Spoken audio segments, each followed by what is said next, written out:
الحمد لله رب العالمين والعاقبة للمتقين ولا عدوان إلا على الظالمين. أعوذ بالله من الشيطان الرجيم. بسم الله الرحمن الرحيم. ربنا ظلمنا أنفسنا وإن لم تغفر لنا وترحمنا لنكونن من الخاسرين. وقال الله تعالى في مقام آخر: ظهر الفساد في البر والبحر بما كسبت أيدي الناس ليذيقهم بعض الذي عملوا لعلهم يرجعون.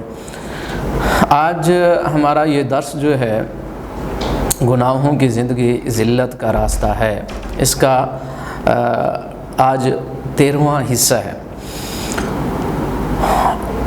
گناہوں کی وجہ سے، یا آپ ایسے سمجھ لیں کہ گناہوں کے جو اثرات ہیں وہ زمین پر بھی پڑتے ہیں اور پانی کے اوپر بھی پڑتے ہیں، زمین کی جو کاشت ہے اس کے اوپر بھی پڑتے ہیں، اور نسلوں کے اوپر بھی اس کے اثرات پڑتے ہیں، چاہے وہ اثرات اچھے ہوں یا برے، نیکی کے ہوں یا گناہوں کے، وہ پڑتے ضرور ہیں، اس کا اثر ضرور ہے، وہ اثر نسلوں میں وہ نظر آتا ہے۔ اور اسی طرح یعنی انسانی جو تخلیق ہے، جو انسانوں کی پیدائش ہے اور ان کے جو اس کے اوپر بھی اثرات ہیں، اور سب سے بڑھ کر یہ کہ گناہوں کی نحوست بھی ہوتی ہے۔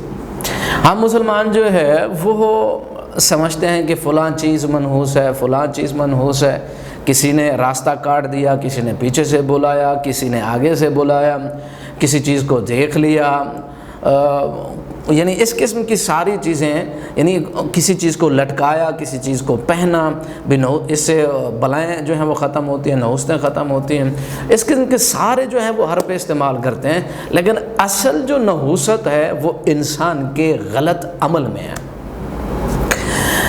تو یہ سارے جو گناہوں کے جو اثرات ہیں وہ نسلوں میں بھی ہوتے ہیں، چاہے وہ اچھے ہوں یا برے ہوں، ان کے اثرات ہیں وہ نسلوں میں نسل در نسل چلتے ہیں وہ اثرات، اور وہ پتہ دیتے ہیں۔ مثلاً سورہ کاف کے اندر اللہ رب العزت ارشاد فرماتے ہیں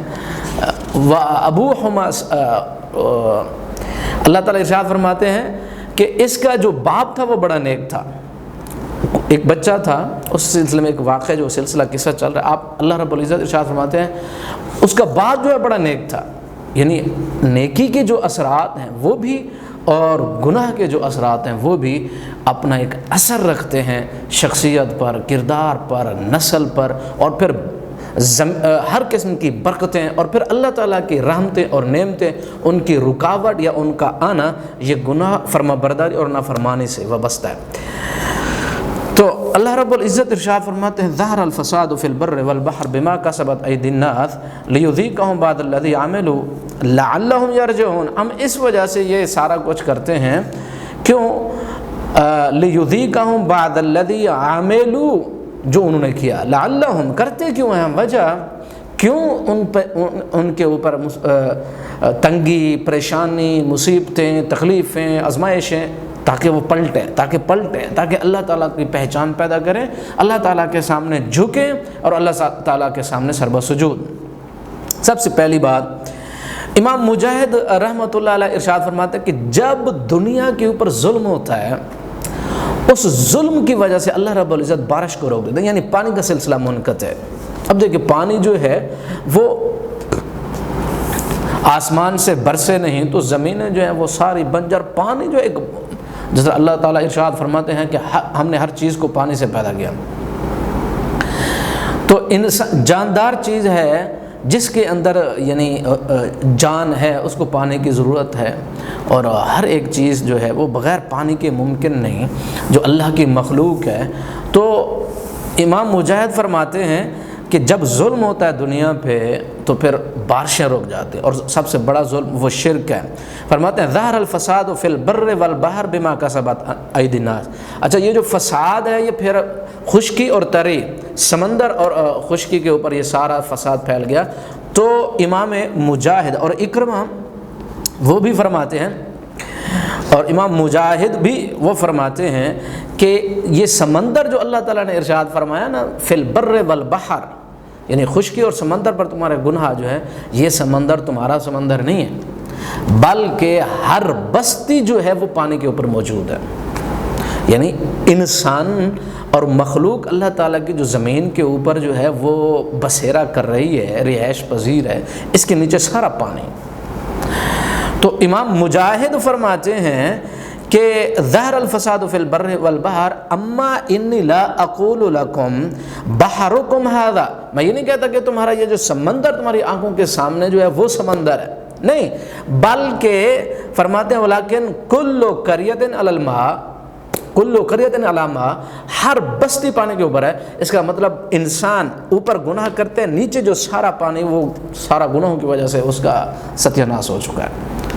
اور یہی وجہ ہے کہ آج دنیا، اکثر دنیا جو ہے وہ پانی کی وجہ سے پریشان ہے.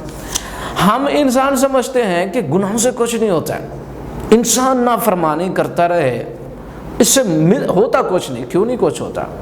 الا بذکر اللہ تطمئن القلوب، یہ تو دل کا مسئلہ. پھر اللہ تعالیٰ ارشاد فرماتے ہیں میرے ذکر سے تم غافل ہو جاؤ، فإن له معیشتا ضنکا، پھر تمہاری معیشت کا دیکھو حال کس طرح ہوتا ہے. پھر پانی جو ہے وہ کس طرح نیچے چلے جاتے ہیں. یعنی ساری کی ساری اللہ کی جو مخلوق انسان کی خدمت کے لیے ہے وہ ساری کی ساری اپنا رخ پھیر لیتے، اللہ کی رحمتیں اور نعمتیں اپنا رخ پھیر لیتے. اچھا جی، جس طرح یعنی اسی طرح علماء کہتے ہیں جس طرح گناہ جو ہے وہ بڑھتا چلا جائے گا، اللہ تعالیٰ کی سزا جو ہے اسی نسبت اسی حساب سے بڑھتے چلے جاتے ہیں. نمبر ایک، اچھا فساد، یہ گناہوں کے جو اثرات ہیں وہ کہاں کہاں پڑتے ہیں. نمبر ایک، زمین کے اوپر گناہوں کے اثرات کیسے، اس کا یعنی کس طرح، یعنی جب انسان گناہ کرتے ہیں پھر زلزلے، پھر جو ہے زمین کے اوپر ساری برکتیں ختم ہو جاتی ہیں. آپ صلی اللہ علیہ وسلم قوم سمود کے علاقے سے گزرے اور آپ صلی اللہ علیہ وسلم کے ساتھ صحابہ بھی تھے. تو آپ دیکھیں کہ گناہوں کی جو نحوست ہے وہ بہت سنگین ہے. تو آپ صلی اللہ علیہ وسلم وہاں سے گزرے، صحابہ اکرام رضوان اللہ علیہم اجمعین آپ صلی اللہ علیہ وسلم کے ساتھ تھے. تو اس علاقے سے آپ صلی اللہ علیہ وسلم نے فرمایا کہ ایک تو جلدی سے اور روتے ہوئے اور کوئی چیز وہاں کی استعمال نہیں کرنی. آج تو ہم مسلمان پتہ نہیں کیا کیا کر رہے ہیں، کیا کیا کر رہے ہیں قبرستانوں میں اور ایسی ایسی جگہوں پہ جو عبرت ناک جگہ ہیں، جہاں جا کر انسان کو عبرت حاصل کرنی ہے، جہاں جا کر انسان کو، مسلمان کو آخرت یاد آتی ہے، وہاں کیا کچھ نہیں ہو رہا. اور پھر وہ مقام تو، اور پھر مساجد کے اندر ولیعذ باللہ اللہ تعالیٰ کا ڈر اور خوف نہیں رہا. مرنے کو انسان بول چکا ہے کہ ہمارے اوپر موت بھی آئے گی کہ نہیں آئے گی. تو آپ صلی اللہ علیہ وسلم نے ارشاد فرمایا قوم سمود کا جو علاقہ، روتے ہوئے دوڑتے ہوئے اور وہاں کی کوئی چیز استعمال نہیں کرے، حتیٰ کہ آٹا گوندا ہوا تھا اس علاقے کے پانی سے. دیکھیں نحوست کس طرح ہوتی ہے، گناہوں کی نحوست کیا چیز ہے. اگر ہمیں سمجھ آئے تو آپ صلی اللہ علیہ وسلم نے اس آٹے کو بھی ضائع کرا دیا جس آٹے کے اندر اس علاقے کا پانی موجود تھا. ضائع کرا دیا، آٹا بھی استعمال کرنے نہیں دیا.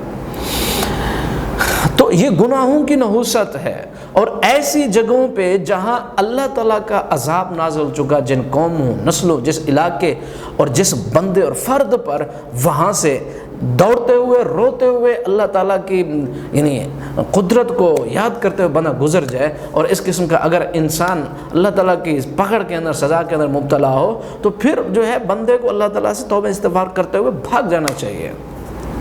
ایسا نہیں ہے کہ وہاں جو ہے وہ جملے کستے رہیں اور ہنستے مسکراتے اور اللہ تعالیٰ کے عذاب کو دعوت دیتے رہیں.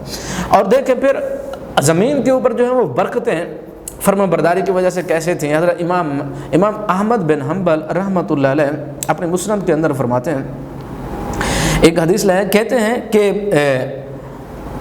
بنو امیہ کے جو آپ سمجھیں ایک جو خزانے تھے یا ان کے جو بیت المال جو تھا، اس بیت المال کے اندر ایک یعنی تھیلی موجود تھی، اس کے اندر دانہ تھا اور اس کے اندر ایک پرچی بھی تھی. اور دانہ جو ہے وہ گٹھلی کے برابر تھا اور لکھا ہوا تھا پرچی کے اوپر کہ یہ اس وقت کی یہ گندم ہے کہ جس وقت زمین پر عدل و انصاف قائم تھا تو اس وقت یہ گندم کا دانہ زمین سے کاشت کیا گیا اور اس کی سائز کتنی تھی؟ گٹھلی کے کھجور کی گٹھلی کے برابر۔ آج ہم دانے کی شکل دیکھ لیں گندم کے دانے کی۔ پھر اس کے بعد آپ دیکھیں کہ انسان کے اوپر جو اس کی تخلیق اور خلقت کے اعتبار سے وہ کس طرح گناہوں کے اثرات پڑتے ہیں، تو ترمذی شریف کے اندر ایک حدیث موجود ہے، اللہ تعالیٰ نے خلق اللہ آدم و طولہ فی السماء 60 ذراعا، اللہ رب العزت نے آدم علیہ السلام کو پیدا کیا تو 60 ہاتھ کے برابر ان کی قد تھی۔ 60 ہاتھ یعنی ایک ہاتھ جو ہے ہاتھ سے لے کر ایک کوہنی تک ہی ایک ہاتھ بولا جاتا ہے، تو یہاں سے اگر دیکھیں 60 ہاتھ کہاں بنتا ہے، ایک پوری یعنی تقریباً کوئی دیوار کے برابر قد ہوگا۔ تو گناہوں کی وجہ سے وہ آہستہ آہستہ فرماتے ہیں۔ پھر آج ہم دیکھیں کہ ہماری قد کا کیا حال ہے، یہ ترمذی شریف کے اندر یہ حدیث موجود ہے۔ تو یہ بات بھی موجود ہے اس حدیث کے اندر کہ جب اللہ رب العزت ارادہ فرمائیں گے کہ زمین سے ظلم کو ختم کر دیں، تو پھر ایک آدمی، ایک مسلمان جو ہے وہ آپ صلی اللہ علیہ وسلم کی اولاد اور نسل سے ایک بندہ آئے گا اور زمین کو ظلم اور فساد سے ختم کر دے گا، صاف کر دے گا، اور یہود و نصارہ سے وہ قتال کریں گے اور پھر اللہ کے دین کو دنیا پہ قائم کریں گے۔ اللہ کے دین کو قائم کرنا بہت بڑی بات ہے، اللہ تعالیٰ کی رحمتوں اور نعمتوں کو دعوت دینے والی بات، یعنی جب اللہ تعالیٰ کا دین دنیا پہ قائم ہوتا ہے تو پھر رحمتیں اور نعمتیں۔ پھر فرماتے ہیں کہ اس وقت یعنی برکتیں ایسے ہی پلٹیں گی کہ ایک انسانوں کا مجموعہ جو ہے، ایک جتھا، ایک گروہ جو ہے وہ ایک انار کھائے گا۔ اس وقت کے لوگ، برکتیں آئیں گی زمین کے اندر، اس وقت کے لوگ جو ہیں وہ ایک انار کھائیں گے، اور ایک انار کو کھانے والے جو لوگ ہوں گے وہ تعداد میں بہت زیادہ ہوں گے، جماعت ہوگی لوگوں کی، وہ ایک انار کھائیں گے، اور اس انار کا جو چھلکا ہوگا اس چھلکے کے سائے کے نیچے وہ بیٹھیں گے۔